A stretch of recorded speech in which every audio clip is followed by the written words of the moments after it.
Hello everyone, good morning. I hope all you are good and I am also fine. So चलिए आज शुरू करते हैं एक नया क्लास है नया चैप्टर से, ठीक है। सो आज जो क्लास होगा वो किसका होगा? फिजिक्स का होगा। और उसका चैप्टर है unit measurement chapter, dimensions. Topics क्या है? डायमेंशंस होगा, ओके। और जो क्लास हो कि कौन सी क्लास का है? बेसिकली ये क्लास 11 का जो बोर्ड के लिए है, बोर्ड के लिए वो काम आएगा। और कौन सा बोर्ड है? जो भी बोर्ड है इंडिया में, सेंट्रल बोर्ड हो, आईसीएसई बोर्ड हो, एनी स्टेट बोर्ड। ये टीबीएससी है और डब्ल्यूएससी। मैं टीबीएस त्रिपुरा से बिलोंग करता हूँ, इसलिए मैंने टीबीएससी और डब्ल्यूएससी लिखा है। और any state board, okay. And for the people from NEET, IIT, JEE mains, ND, UPSC, IIT, JEE, GATE सबके लिए होगा, okay. So the topics is, और मेरा इंट्रोडक्शन भी दे देता हूँ। मेरा नाम है अभिजीत दत्ता और मैंने यहाँ पर साल लिखा है क्योंकि मुझे ज़्यादातर लोग क्या बोलते हैं कि दत्ता सर से पुकारते हैं, इसलिए मैंने दत्ता सर लिखा है। और मैंने बी किया है कंप्यूटर साइंस और इंजीनियरिंग से, ओके, टीआईटी से। सो चलिए शुरू करते हैं। जो हमारा जो डायमेंशन होगा, डायमेंशन का क्या है यहाँ पर? तो डायमेंशन समझने के लिए आपको क्या करना का? पहले तो फिजिक्स का जो फंडामेंटल है क्वांटिटी से, fundamental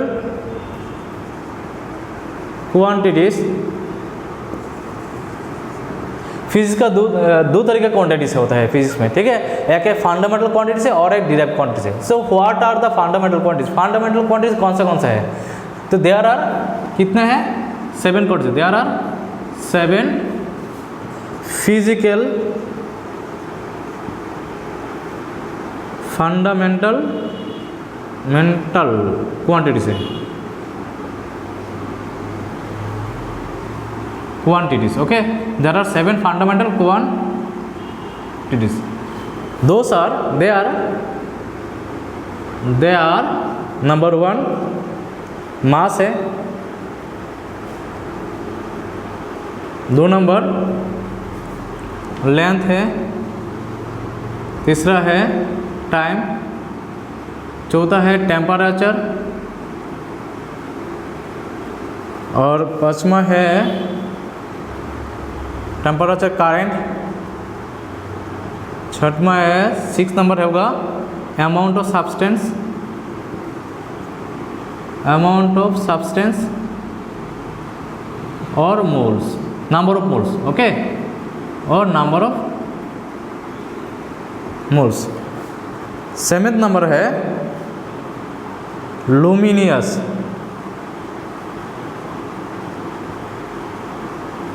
intensity is, okay.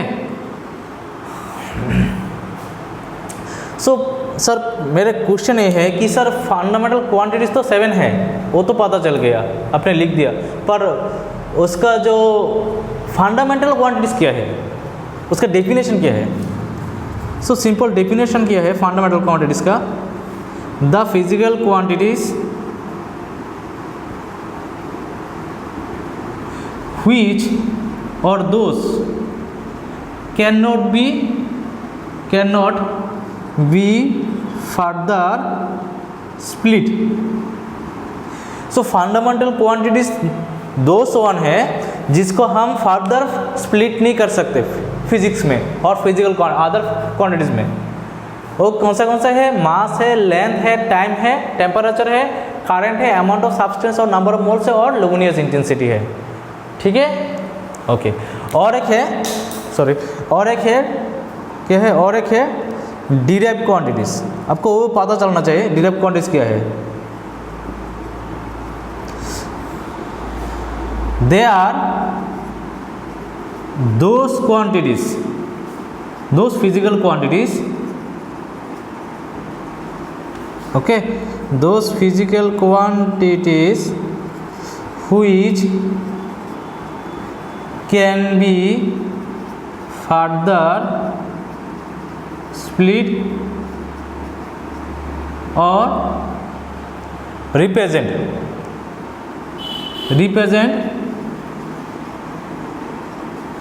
by other physical quantities,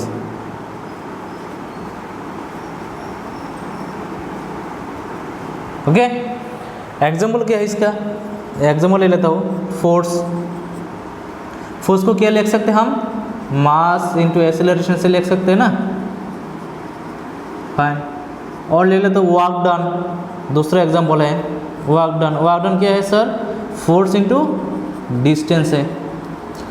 सो अगर मैं मोटा मोटा बोलूँ तो क्या होगा, फिजिक्स में जो डिराइव क्वांटिटी है ना, जिसको फर्दर स्प्लिट कर सकते हैं उसको डिराइव क्वांटिटी कह सकते हैं, और अदर फिजिकल क्वांटिटी से रिप्रेजेंट कर सकते हैं। ओके, सो नाउ अभी देखिए ये जो फंडामेंटल क्वांटिटीज है 7, उसके अलावा ऐसे 7 फंडामेंटल क्वांटिटीज है ना, मैंने जो लिखा है यहाँ पर, उसके अलावा जितना भी फिजिकल क्वांटिटीज है अभी तक फिजिक्स में, वो सारे क्या है, डिराइव क्वांटिटीज है। वो सारे डिराइव क्वांटिटीज है। डिराइव क्वांटिटीज यानी जिसको हम स्प्लिट कर सकते हैं फर्दर, और किसी फिजिकल क्वांटिटी से इसको रिप्रेजेंट कर सकते हैं, इसको डिराइव क्वांटिटी कहते हैं। ठीक है, सो ये भी क्या है, derive quantities are those physical quantities which can be further split और represent by other physical quantities. Okay, तो मैंने 1-2 एग्जाम्पल ले लिया यहाँ पर। कौन सा एग्जाम्पल लिया, फोर्स का एग्जाम्पल लिया। फोर्स को कैसे रिप्रेजेंट कर सकते हैं हम, मास इंटू एक्सीलरेशन से। एक्सीलरेशन को भी फर्दर स्प्लिट कर सकते हैं वेलोसिटी बाय डिस्टेंस से, और वेलोसिटी भी फर्दर स्प्लिट कर सकते हैं डिस्टेंस बाय टाइम से। ओके, सो अनदर एग्जाम्पल ले लिया, और एक एग्जाम्पल ले लिया वर्क डन। वर्क डन क्या है सर, फोर्स इंटू डिस्टेंस। ये जो वर्क फोर्स है यहाँ पर, जो वर्क डन है, वो सारे क्या है, डिराइव क्वांटिटी से, जिसको और एक फिजिकल क्वांटिटी से हम लोग क्या कर सकते हैं, डिराइव कर सकते हैं, उसको डिफाइन कर सकते हैं। डिराइव मतलब उसको डिफाइन कर सकते हैं। ठीक है, सो आई होप आप लोगों को समझ में आ गया जो कौन सा फंडामेंटल क्वांटिटीज है और कौन सा डिराइव क्वांटिटीज है। ये जो फंडामेंटल क्वांटिटीज है उसका डायमेंशन को हम लिखते हैं, मास को m से, लेंथ को l से। ठीक है, तो अभी जो ये बोला है ना, आपको स्क्रीनशॉट ले लेना। तो अभी हम लोग क्या करेंगे, वो जो उसका डायमेंशन लिखेंगे 7 का, उसका डायमेंशन मास को कैसे रिप्रेजेंट कर सकते हैं, m से, और 2 नंबर है टाइम को कैसे रिप्रेजेंट कर सकते हैं, कैपिटल T से, लेंथ को कैपिटल L से डायमेंशनली रिप्रेजेंट कर सकते हैं। ठीक है, और 4 नंबर है टेम्परेचर। टेम्परेचर को कैसे रिप्रेजेंट कर सकते हैं सर, कैपिटल T से कैसे लिख सकते हैं, और नहीं तो कभी कभी थीटा भी लिख सकते हैं, कैसे भी रिप्रेजेंट कर सकते हैं, और थीटा भी से भी रिप्रेजेंट कर सकते हैं। 5 नंबर होगा कि टेम्परेचर तो होगा, हो गया, करंट होगा। करंट को कैसे रिप्रेजेंट कर सकते हैं, जनरली ए से भी रिप्रेजेंट कर सकते हैं और आई से भी। सब बुक्स, थोड़ा थोड़ा बुक्स में क्या होगा, वो ऐसे रिप्रेजेंट करेगा, और कभी कभी कुछ बुक्स में आई से रिप्रेजेंट करेगा, कोई दिक्कत नहीं है। और उसके बाद amount of substance. Amount of substance होगा तो क्या होगा, नंबर ऑफ मोल्स, जाने नंबर ऑफ मोल्स, उसको कैसे लिख सकते हैं, MOL से लिख सकते हैं। और जो 7वां नंबर है उसमें क्या है, इंटेंसिटी है ना, इंटेंसिटी और लुमिनियस इंटेंसिटी, इसको कैसे लिख सकते हैं, CD से लिख सकते हैं। तो ज़्यादातर जितना भी डायमेंशन फार्मूला हम लोग करेंगे, इसमें कैसे, ये जो 1 से 6 तक ज़्यादा यूज़ होता है, 1 से 6 तक ज़्यादा यूज़ होता है, उसका बेसी इतना भी यूज़ नहीं है डायमेंशन में। ओके, सो नेक्स्ट हम लोग करेंगे डायमेंशनल इक्वेशन। और सो देखिए उसके बाद क्या है, डायमेंशन तो मैंने हम लोग यहाँ पर जान लिया कौन सा किसको किस से रिप्रेजेंट कर सकते हैं। अभी क्या है, डायमेंशनल फार्मूला क्या है और डायमेंशनल इक्वेशन क्या है। The expression which shows how and which of the fundamental quantities represent the dimension of a physical quantity is called dimensional formula. That is the expression. It's a expression which show how and which of the physical quantities represent. That means जो expression होगा, एक expression होगा, इसको कैसे represent कर सकते हैं और किस तरह रिप्रेजेंट कर सकते हैं डिफरेंट फंडामेंटल फिजिकल क्वांटिटी से, इसको कहते हैं डायमेंशनल फार्मूला। एग्जाम्पल क्या है, डायमेंशनल फार्मूला मोमेंटम mL_t−1, और डायमेंशनल फार्मूला ऑफ फोर्स का क्या होगा, mL_t−2। ओके, उसके बाद क्या है, डायमेंशनल इक्वेशन क्या है, देखो the equation obtained by equating a physical quantity with its dimensional formula is called dimension. Equating the dimensional formula कितना होगा, इक्वेशन क्या होगा, इक्वेटिंग लिख सकते, इक्वेटिंग कर सकते हैं। ठीक है, the equation obtained by equating a physical quantity. Physical quantity को हम लोग इक्वेटिंग मतलब कंपेयर करेंगे किससे, उसका जो डायमेंशनल फार्मूला है इससे। ये जो देखिए यहाँ पर क्या है, फिजिकल क्वांटिटी फोर्स, उसका डायमेंशनल फॉर्मूला क्या है, MLT माइनस ओ। सो अभी यहाँ पर क्या लिख सकते हैं हम लोग लिख सकते हैं यहाँ पर इक्वल, और उसके भी इक्वल से लिख सकते हैं और इज भी लिख सकते हैं, इसको इज दिए इससे भी लिख सकते हैं। ओके, यहाँ पर इज लिख देना और यहाँ पर इक्वल लिख देना। इक्वल मतलब इक्वेटिंग होगा, ठीक है। तो उसके बाद हम लोग क्या करेंगे, थोड़ा बहुत डायमेंशनल फॉर्मूला का डायमेंशनल बात करेंगे, फिजिकल क्वांटिटी का डायमेंशन, डिफरेंट डिराइव्ड क्वांटिटी का फिजिकल क्वांटिटी, हम लोग फिजिकल क्वांटिटी का डायमेंशन निकालेंगे, ठीक है, फाइंड करेंगे। देखिए, मैं एक इम्पॉर्टेंट बात आप लोग को शेयर करना चाहता हूँ, क्योंकि मेरे जो बहुत सारा स्टूडेंट हैं इसने भी बताया और मैंने भी देखे हैं कि डायमेंशनल फार्मूला को आप लोग बहुत सारा टीचर कहते हैं लट्टा मार लो भाई, उसको लट्टा मार लेना कि फोर्स का डायमेंशन इतना है, ग्रेविटेशनल कांस्टेंट का डायमेंशन इतना है, MLT माइनस 2, इस तरह कभी भी मत करना, कभी भी मत करना।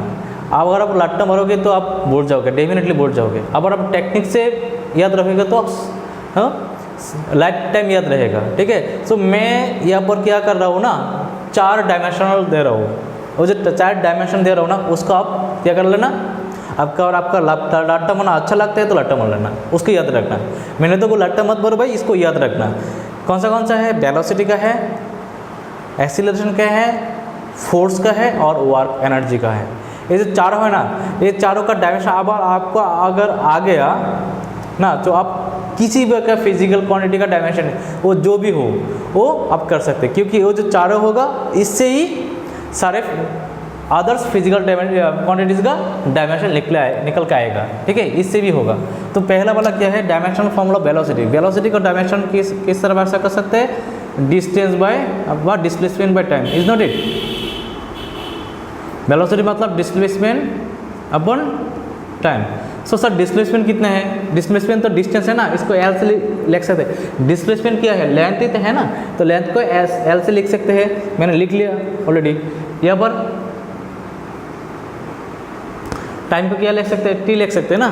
अब उसको ऊपर लेके जाओगे तो क्या होगा, पावर 1 है तो LT माइनस 1 वेलोसिटी का डायमेंशन होगा। उसके बाद देख लो एक्सीलरेशन, जो एक्सीलरेशन का डायमेंशन है क्या है, एक्सीलरेशन वर्क करोगे वेलोसिटी बाय टाइम, फाइंड। उसके बाद टाइम लिख देना। तो टाइम क्या है, वेलोसिटी कितना है, वेलोसिटी का तो निकल के आ गए यहाँ पर LT माइनस 1, उसको पुट कर दो यहाँ पर, और अभी टाइम क्या है, T होगा। अगर वो आपको ऊपर के लेके जाओगे तो क्या होगा, यहाँ पर -1, यहाँ पर 1, ऊपर जाएगा तो -2 हो जाएगा। समझ रहे हो ना। देखो, किसी को दिक्कत आएगा तो कमेंट सेक्शन में कमेंट करना, और अच्छा लगा तो इस चैनल को सब्सक्राइब भी करना, दूसरे की लाइक भी करना, और दूसरों स्टूडेंट के साथ जो लोगों को चाहिए उसको साथ भी शेयर भी करना। तो फोर्स का क्या है सर, यहाँ पर फोर्स मतलब मास इंटू एक्सीलरेशन है। ओके, मास कितने हैं सर, मास तो मास ही हो गया, एक्सीलरेशन कितना निकल के आ गया यहाँ पर LT minus 1, that is MLT minus 2। Okay, fourth number क्या होगा, वर्क होगा, एनर्जी होगा, हीट होगा और टॉर्क होगा। ये जो चारों है ना, वर्क, एनर्जी, हीट और टॉर्क, ये सारे सबका क्या होगा, डायमेंशन एक ही है। तो वर्क का लिख सकते हैं, वर्क को क्या लिख सकते हैं, फोर्स इंटू डिस्टेंस लिख सकते हैं, बट डिस्प्लेसमेंट लिख सकते हैं, ठीक है ना। तो फोर्स का डायमेंशन क्या होगा सर, फोर्स का डायमेंशन तो MLT माइनस है, MLT माइनस 2 है यहाँ पर, और डिस्प्लेसमेंट का क्या है, L है। ओके, तो डिस्प्लेसमेंट L है, तो कि यहाँ पर कितना निकल के आएगा, ML² T minus 2, is not. So work भी होगा, एनर्जी का और हीट का भी और टॉर्क का भी डायमेंशन होगा। ओके, सुनाओ, ये जो चारों है ना, ये चारों का आप लट्टा मार लो और मैं तो याद रख लो, आपको जैसा भी अच्छा लगे। वेरी वेरी इंपॉर्टेंट है, वेरी वेरी इंपॉर्टेंट। अगर इस चारों को आपको आ गया, उसके बाद हम एक टेक्निक देखेंगे, उसको याद रख के आपको क्या कर सकते हैं, जितना भी फिजिकल क्वांटिटी है यूनिवर्स में, जितना भी डिस्कवर हुआ है अभी तक, आप सारे के सारे निकल सकते हैं। सो एग्जाम्पल देते हैं यहाँ पर, 5th नंबर है। सपोज क्या बात करना है हम लोगों को, मोमेंटम बात करना है सपोज। सो मोमेंटम का डायमेंशन क्या होगा सर, मोमेंटम कितना है, मास इंटू वेलोसिटी होगा। देखो यहाँ पर मास तो पहले से फिजिकल क्वांटिटी है, उसका डायमेंशन m है, अभी क्या होगा, velocity L T minus one, so M L T minus one, okay ना। उसके बाद देखो एंगुलर मोमेंटम बात कर सकते हैं ना, एंगुलर मोमेंटम। ये क्या है, मोमेंटम मतलब लीनियर मोमेंटम है, एंगुलर मोमेंटम। एंगुलर मोमेंटम मतलब linear momentum, linear momentum into distance. Okay, linear momentum क्या है, M L T minus one है इंटू एल है, सो कितना आएगा M L square T minus one. Okay, so उसके बाद 7 नंबर होगा सपोज डेंसिटी। तो डेंसिटी का फॉर्मूला क्या है, मास बाय वॉल्यूम है। ओके, तो मास का क्या होगा, एम होगा, वॉल्यूम का एल, एल क्यूब लिख सकते हैं ना। वॉल्यूम मतलब length into breadth into height. जो लेंथ होगा वो भी एक लेंथ होगा, एल होगा, जो ब्रेथ होगा वो भी एल होगा, और जो हाइट होगा वो भी एल होगा, सो एल क्यूब हो जाएगा यहाँ पर, सारे के सारे एल होगा, तो एम एल माइनस 3 होगा।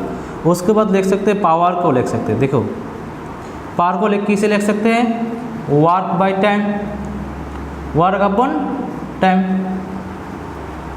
ये है ना, वर्क पर यूनिट टाइम, इसको तो पावर कहते हैं ना, इसका डेफिनेशन है यहाँ पर। तो वर्क का फॉर्मूला क्या है सर, डायमेंशन का M L square T minus 2, fine. Time का क्या है, टी है, तो कितना आएगा M L square T minus 3।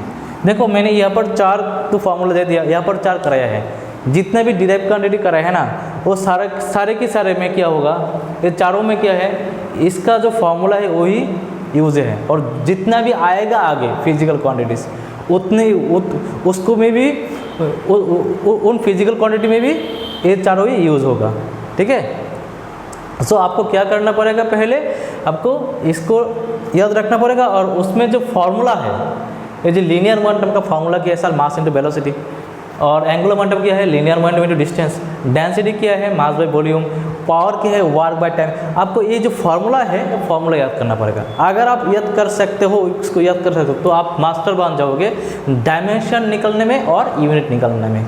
Dimension से यह सब हम लोग यूनिट भी निकल सकते हैं, ऐसा यूनिट और सीजीएस यूनिट, ठीक है, वो भी देखेंगे।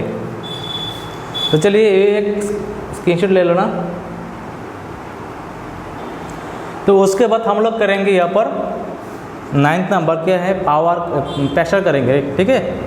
प्रेशर का डायमेंशन क्या है सर, प्रेशर का फॉर्मूला क्या है, तो प्रेशर का फॉर्मूला है, प्रेशर मतलब फोर्स बाय एरिया, ओके, वो फोर्स बाय एरिया है। तो फोर्स कितना है हम लोग को पता है, एम एल टी माइनस 2 होगा, और एरिया में मतलब डायमेंशन क्या होगा, एरिया मतलब लेंथ इंटू ब्रेथ है ना, तो लेंथ का डायमेंशन एल होगा, ब्रेथ का डायमेंशन एल होगा, दैट इज एल स्क्वायर होगा, वो एल स्क्वायर होगा। तो मतलब एल तो एक कट जाएगा ना यहाँ पर, सो एल टी माइनस 2 मैं लिख के करता हूँ, जब आप लोगों को दिक्कत ना है, जो 11 में है अभी और जो क्लास 12 में है और जो रिपीट कर रहे हैं वो डॉपर वर्जन, किसी को दिक्कत नहीं होगा। और जो क्लास 10 में और 9 में है उसको भी समझ में आ जाएगा, इतना माने स्टेप बाय स्टेप हम मैं कराता हो, ठीक है, किसी को भी समझ में आ जाएगा। तो नेक्स्ट क्या है, प्रेशर के बाद हम लोग करेंगे gravitational constant. So gravitational constant बहुत इंपॉर्टेंट है। ग्रेविटेशनल, जो ग्रेविटेशनल कांस्टेंट है उसका फॉर्मूला है क्या, जी से लिख सकते हैं, उसको लिख सकते हैं F R square by m1 into m2, okay, force into distance square by mass into mass, उसका फॉर्मूला है। तो उसका फोर्स का डायमेंशन क्या है sir, M L T minus 2, R मतलब क्या है, डिस्टेंस है ना, सो एल स्क्वायर हो जाएगा, m1 मतलब m ही होगा, m2 भी m होगा, m कट जाएगा यहाँ पर, सो m minus 1 L cube T minus 2 का, सो वो होगा डायमेंशन। एक ही अब पावर का निकल के आ गया, और ये प्रेशर का, ये ग्रेविटेशनल कांस्टेंट का। और हम लोग करते हैं next 11th number Planck's constant का करते हैं। देखिए प्लांक्स कांस्टेंट, वो भी बहुत प्लांक्स कांस्टेंट। सो प्लांक्स कांस्टेंट का फॉर्मूला क्या है सर, इसको एच से रिप्रेजेंट करते हैं ना, एनर्जी अपॉन फ्रीक्वेंसी। तो प्लांक्स कांस्टेंट का जो फॉर्मूला है क्या है सर, एनर्जी अपॉन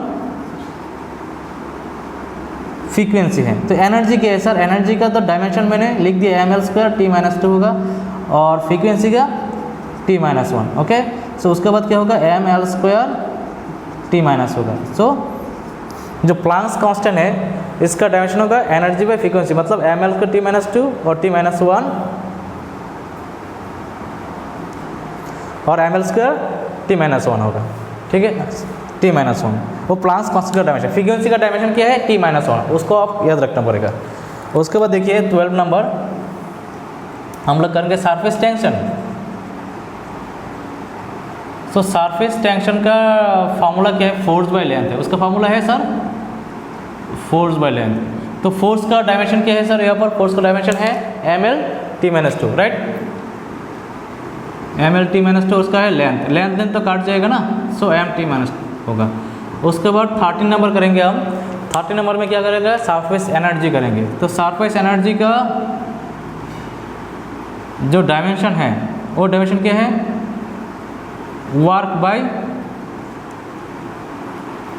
एरिया है, वर्क बाय एरिया। तो वर्क का डायमेंशन क्या है सर, वर्क का डायमेंशन तो है एनर्जी की तरह ml स्क्वायर t-2, एरिया का l स्क्वायर होगा। सो l स्क्वायर यहाँ पर निकल जाएगा, तो क्या होगा m t-2। सो देखो एक बात याद रखना, यहाँ पर एक MCQ क्वेश्चन का पैटर्न आ गया। वैसे MCQ क्वेश्चन में कैसे आ सकते हैं, MCQ तो हम लोग सब करेंगे नेक्स्ट वीडियो, जो लेक्चर 2 आएगा इसके बाद, ये तो लेक्चर 1 के है, फर्स्ट वीडियो है। उसके बाद जो 2 आएगा ना, वो प्रीवियस ईयर का जो क्वेश्चंस होगा नीट का, जेई का और IIT का और दूसरे एंट्रेंस एग्जाम का हम लोग यहाँ पर सॉल्व कराएंगे, ठीक है। सो एक क्वेश्चन बता देता हूँ, MCQ किस तरह आता है, आपको डायरेक्ट पूछेगा कि ग्रेविटेशनल कांस्टेंट का जो डायमेंशन है क्या है, और नहीं तो इस डायमेंशन देके पूछेगा कि this dimension relate to which of the following physical quantities. आपको बता देगा 4 option, gravitational constant, Planck constant, इस तरह जो करेक्ट सही होगा आपको फाइंड करना पड़ेगा। और उसके बाद और भी एक आ सकते हैं जो MCQ क्वेश्चन में आएगा, ज़्यादातर आता भी है, नीट में भी आई, एम्स में भी आया है, और क्या बोलते हैं उसको, जेई में, IIT में भी आया है कि which of the following physical dimensions are equal. वो पेयर में देगा, 4 पेयर होगा, एक पेयर में 2 होगा। सपोज दे दिया surface tension, surface energy, surface tension और प्रेशर, इस तरह, ठीक है। तो which of the following quality matching, उसको फाइंड करना है। कैसे फाइंड करोगे, देखो यहाँ पर सरफेस टेंशन का जो डायमेंशन है वो m t-2 है, और सरफेस एनर्जी का भी डायमेंशन है वो भी है m t-2। तो आपको उसको करने के बाद सही जो आंसर होगा उसको फाइंड करना पड़ेगा, ठीक है। और कभी कभी ऐसा भी आ सकता है कि which of the following physical quantity does not have similar direction, किस का सिमिलर डायमेंशन नहीं है उसको भी फाइंड करना पड़ेगा। तो आपको इसके पहले किए पड़ना, मैं जो यहाँ पर आज जो लेक्चर है फर्स्ट लेक्चर का, उसका मैंने बहुत अच्छे तरह से आपको याद करना, समझना पड़ेगा, याद करना पड़ेगा और प्रैक्टिस भी करना पड़ेगा। ये लेक्चर को आप फिर घुमा के बार बार देखना, मास्टर हो जाओगे डायमेंशंस में, ओके। सो 14 नंबर जो होगा, तो 14 नंबर हम लोग करेंगे यहाँ पर लैटेंट हीट, ओके। सो लैटेंट हीट क्या है सर, लैटेंट हीट का फॉर्मूला क्या है, लैटेंट हीट का फॉर्मूला है heat by mass, okay. Latent heat मतलब उसका फॉर्मूला है heat by mass. So heat का जो डायमेंशन है वो क्या है सर, हीट का डायमेंशन तो ml स्क्वायर t-2 है, ठीक है ना। और मास का डायमेंशन क्या है, m है, तो mm तो निकल जाएगा, तो आएगा l स्क्वायर t-2, राइट। तो वो होगा लैटेंट हीट का डायमेंशन। आगे ना, देखो मैं जितना भी कर रहा हूँ ना यहाँ पर, वो जो चारों पहले मैंने कराया था वो चारों का फॉर्मूला से बाकी सारे हो रहे हैं यहाँ पर, सही है ना, सही है। तो एक स्क्रीनशॉट ले लेना भाई। देखो सो 14 के बाद जो 15 करेंगे हम, वो क्या होगा, यूनिवर्सल गैस कांस्टेंट का डायमेंशन होगा, यूनिवर्सल गैस कांस्टेंट और सिंपली गैस कांस्टेंट कहते हैं इसको, R से रिप्रेजेंट करते हैं। उसका फॉर्मूला क्या है, PV बाई NT है, R equal to PV by NT, ये उसका फॉर्मूला है। PV मतलब PV इक्वल टू NRT, यहाँ पर P मतलब प्रेशर है, B मतलब वॉल्यूम है, N मतलब number of moles of substance है, T मतलब टेम्परेचर है। तो उसका डायमेंशन कैसे फाइंड करेंगे भाई, देखो P मतलब क्या है सर, प्रेशर है। प्रेशर को अगर डायमेंशन आपको याद नहीं है तो प्रेशर को कैसे लिख सकते हैं, स्प्लिट कर सकते हैं फोर्स बाय एरिया से, उसको फोर्स बाय एरिया से स्प्लिट कर देना। वॉल्यूम का तो वॉल्यूम होगा और N का क्या होगा, मोल होगा। टेम्परेचर का क्या होगा सर, यहाँ पर कैसे रिप्रेजेंट कर सकते हैं और थीटा से, मैंने क्या लिख लिया यहाँ पर। सो फोर्स को लिख सकते हैं हम, इसको स्प्लिट कर सकते हैं, फोर्स को ml t-2 और जो ए आएगा यहाँ पर नीचे लेके आता हूँ मैं, वो एल स्क्वायर आ जाएगा ना, ए मतलब एल स्क्वायर। ओके, उसके बाद यहाँ पर क्या आएगा, एम ओ एल आएगा मोल, और यहाँ पर के, और इसके बाद यहाँ पर बी मतलब एल क्यूब होगा। वॉल्यूम का डायमेंशन क्या है सर, एल क्यूब है। अभी देखो इसको काटेंगे तो हम लोग एल मिल जाएगा यहाँ पर, सो क्या होगा M L square T minus 2 by M O L K minus K. Okay, यहाँ पर के होगा। सो आप इसको ऊपर लेके जाओ, M L square T minus 2 mol minus 1 K minus 1। So ये होगा क्या, यूनिवर्सल गैस कांस्टेंट का डायमेंशन, सही है ना। यूनिवर्सल गैस कांस्टेंट है M L square T minus 2 A mol minus 1 that is K minus 1, और के माइनस 1 मोल माइनस 1 भी लिख सकते हैं, कोई बात नहीं। इसको ऑर्डर भी चेंज कर सकते हैं। इसका क्या लिख सकते हैं हम लोग, M L square T minus 2 K minus 1 and mole minus 1, उसमें कोई दिक्कत नहीं है, आगे पीछे करोगे तो, ठीक है। तो वो होगा यूनिवर्सल गैस कांस्टेंट का dimensions.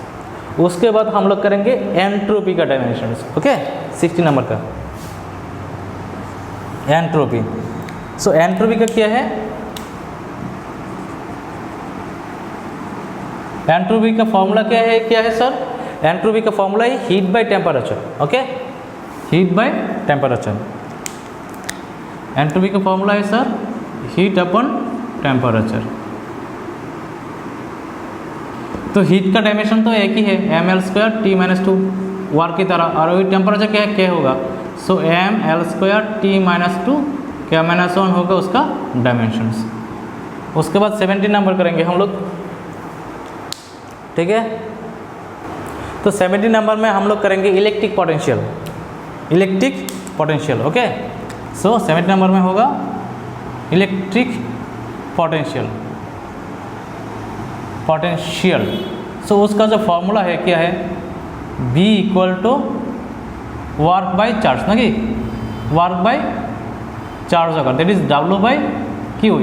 B equal to W by Q, पता है ना आपको, सबको पता है।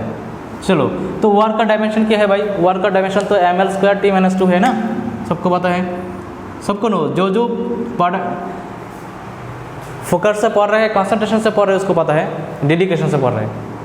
देखो भाई, उसके बाद चार्ज क्या है, चार्ज एक नया चीज़ है ना, तो चार्ज को हम लोग क्या लिख सकते हैं। देखो भाई, करंट का मतलब क्या है, करंट का मतलब होगा चार्ज बाय टाइम, और चार्ज का मतलब होगा करंट इनटू टाइम। ओके, ये जो यहाँ पर फॉर्मूला लिख दिया ना, वो क्लास 8, 9, 10 का है। सो आपको पता होना चाहिए कि करंट को हम लोग लिख सकते हैं charge upon time, that is charge मतलब करंट इनटू टाइम। सो अगर चार्ज का हम लोग यहाँ पर लिख सकते हैं, इसको लिख सकते हैं क्या, चार्ज का अपॉन करंट। करंट को किसे लिख सकते हैं, आई से लिख सकते हैं, और ए से भी लिख सकते हैं, ठीक है। हम लोग ए से लिख सकते हैं, ए लिख देता हूँ यहाँ पर, ए करंट को ए से डिफाइन कर सकते हैं, और आई से भी डिफाइन कर सकते हैं। और टाइम को कैसे लिख सकते हैं, टी से लिख सकते हैं। सो यहाँ पर क्या होगा, M L square T minus 3 A minus 1 होगा। सो वो जो डायमेंशन होगा, ए डायमेंशन किसका होगा, ए डायमेंशन होगा इलेक्ट्रिक पोटेंशियल का, ठीक है।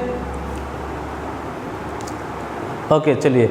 सो फिर से हम लोग कर सकते हैं, उसके बाद हम लोग करेंगे इंडक्टेंस। इंडक्टेंस का डायमेंशन फाइंड करेंगे। 18 नंबर कितना है, इंडक्टेंस।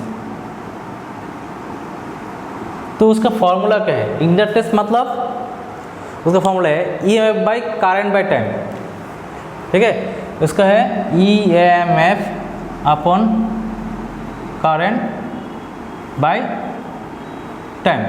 तो उसको लिख सकते हैं EMF into time by current, ठीक है ना। तो उसके बाद हम लोग यहाँ क्या करेंगे, EMF मतलब और पोटेंशियल डिफरेंस और EMF का सेम है, सही है। इसके साथ मैं लिख देता हूँ और लिखे EMF मतलब इलेक्ट्रोमोटिव फोर्स, और जो इलेक्ट्रोमोटिव फोर्स है और इलेक्ट्रिक पोटेंशियल है, इलेक्ट्रो पोटेंशियल डिफरेंस है, ये तीनों का डायमेंशन सेम ही है। ये तीनों का डायमेंशन सेम ही होगा। कितना आएगा M L square T minus 3 A minus 1 होगा। ओके, सो ई एम का तो निकल के आ गया ना यहाँ पर। सो यहाँ पर पुट कर देना ई एम कितने आएगा sir, M L square T minus 3 A minus 1, और टाइम का तो टी होगा, करंट का क्या होगा, करंट का ए होगा।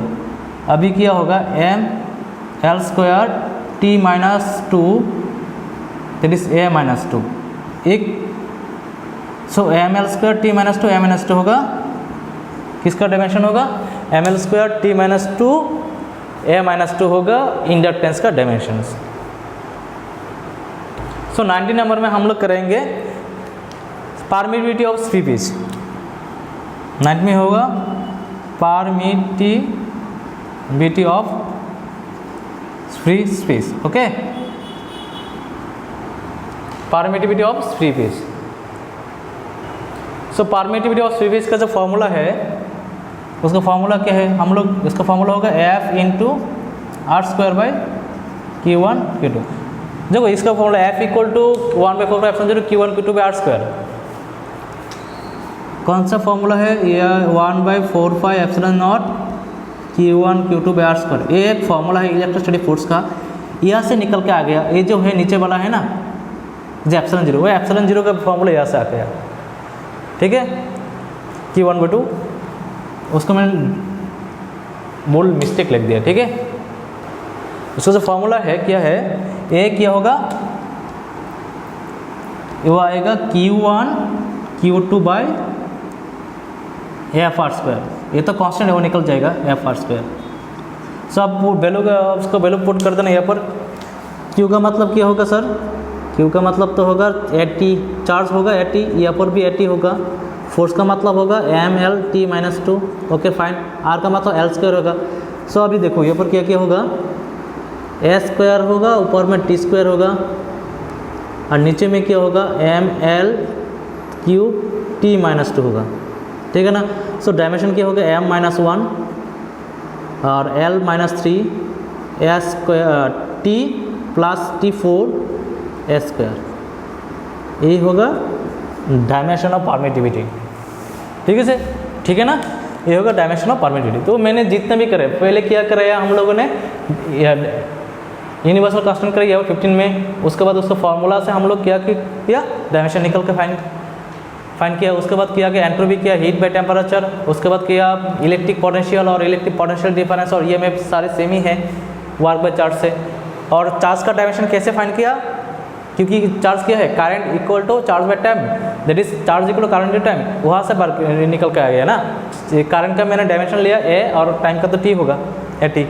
तो उसके बाद इंडक्टेंस फाइंड किया इस formula E M F by current by time. उसके बाद परमिटिविटी ऑफ स्वीपेज भर के देखो, जितना भी मैंने 19 तक अभी तक 19 कराया है, वो चारों को छोड़ के अभी तक 19 कराया है, जितना भी कराया है ना उसके चारों को छोड़ के, उसके बाद देखो उस 19 में और 15 में क्या है, सारे वो चारों का जो फॉर्मूला वही यूज़ हो रहे हैं, और दूसरा कोई फॉर्मूला नहीं है। अगर वो चारों का फॉर्मूला याद रख सकते हो, वेलोसिटी, एक्सेलरेशन, फोर्स और वर्क डन, और क्या हीट और टेम्परेचर, एनर्जी और टॉर्क, वो चारों का फॉर्मूला तो सेम है। उसे यूज़ करके हम लोग क्या कर सकते हैं, बाकी सब कर सकते हैं। तो अभी जो हम लोग क्या करेंगे, हम लोग क्या करेंगे, आपको थोड़ा होमवर्क दे देंगे कि मैं ही क्लास कराओ आपके यहाँ पर, और तुम लोग कुछ नहीं करोगे तो ऐसा नहीं हो सकता। तो मेरा जो रूल्स हो क्या होगा, मैं हर वीडियो के साथ कुछ ना कुछ होमवर्क दूँगा क्लास में। तो होमवर्क को क्या करना है, आपको घर में जाके होमवर्क को अच्छी तरह से करना है। अगर किसी भी क्वेश्चन का होमवर्क नहीं कर सकते तो उसको कमेंट सेक्शन में बोल देना, मैं उसका सोल्यूशन निकल के दे दूँगा दूसरे वीडियो में। ठीक है, तो चलिए हम लोग होमवर्क देते हैं। देखो मैंने यहाँ पर क्या किया कर दिया, 15 MC होमवर्क लिख दिया। Find the dimensional formula of the following physical quantities. एक होमवर्क है, घर में एक इसको ट्राई करना। अगर आपको किसी को भी डायमेंशन पता नहीं है, कर नहीं पा रहे हो, आप कमेंट सेक्शन में कमेंट कर दो, मैं करके भेज दूंगा फोटो। ओके, इस कमेंट में। और दूसरे क्वेश्चन में जो दूसरा लेक्चर, अगर लेक्चर 2 में हम लोग इस डाउट को सॉल्व करेंगे, अगर कुछ कर नहीं पाओ तो क्या क्या डायमेंशन मैंने दे दिया। एक बार 15 डायमेंशन कर दिया मैंने, क्या किया 19 डायमेंशन यहाँ पर करके दिखाया है आप लोगों को। ठीक है, उसका डेफिनेशन दे दिया, उसका बेसिक फाउंडेशन आपको दे दिया। उसके बाद मैंने क्या किया, जो 15 डायमेंशन से आपको होमवर्क दे दिया। डायमेंशन क्या क्या है, वेलोसिटी ग्रेडियंट का डायमेंशन फाइंड करना पड़ेगा, मोमेंट ऑफ इनर्शिया होगा, कोएफिशिएंट ऑफ विस्कोसिटी होगा, स्पेसिफिक हीट होगा और थर्मल कंडक्टिविटी होगा, बोल्ट्जमैन कांस्टेंट होगा, Stefan constant, solar constant, resistance, conductivity, electric field, magnetic flux, permittivity of free page और मैग्नेटिक फ्लक्स। मैंने जितना भी यहाँ पर कराया है और जितना होमवर्क दिया है, चाहे जितना भी एग्जाम ले लो, जितना भी एग्ज़ाम अभी तक हुआ है नीट का, जेईई और इंजीनियरिंग का, उसमें 98% इस चीज़ में ही आया है, घुमा फिर के 98% एग्ज़ाम में लास्ट 30 ईयर्स तक जितना भी एग्ज़ाम हुआ, नीट का बोलो, मेडिकल का और इंजीनियर का, सारे स्टेट लेके इंडिया में 98% इस से ही आया है। ये जो 19 है, यहाँ पर 15 है, इस चीज़ से ही आया है। That is near about 30 to 45 होगा। तो वो जो डायमेंशन मैंने दिया है और मैंने कराया वो बहुत इंपॉर्टेंट है। आपको जो क्वेश्चन में आएगा वो घुमा फिर के आएगा, बहुत अलग अलग से, ठीक है। अगर डायरेक्ट आएगा तो इसमें भी आएगा। So thank you for watching, thank you for giving time. So पढ़ते रहना और इंडिया को आगे तक लेने के लिए कोशिश करते रहना, ठीक है। हम लोग है टीचर हैं आपके ड्रीम जर्नी में। जो मेरा जो मोटिव है वो क्या है, हम लोग होगा, मैं जितना कर सकता हूँ स्टूडेंट के लिए करूँगा, जो मुझसे होगा, जितना भी मैं शेयर कर सकता हूँ पूरा शेयर करूँगा। सो थैंक यू फॉर वॉचिंग। अगर अच्छा लगा तो ज़रूर सब्सक्राइब करना और शेयर भी करना दोस्तों के साथ। Thank you.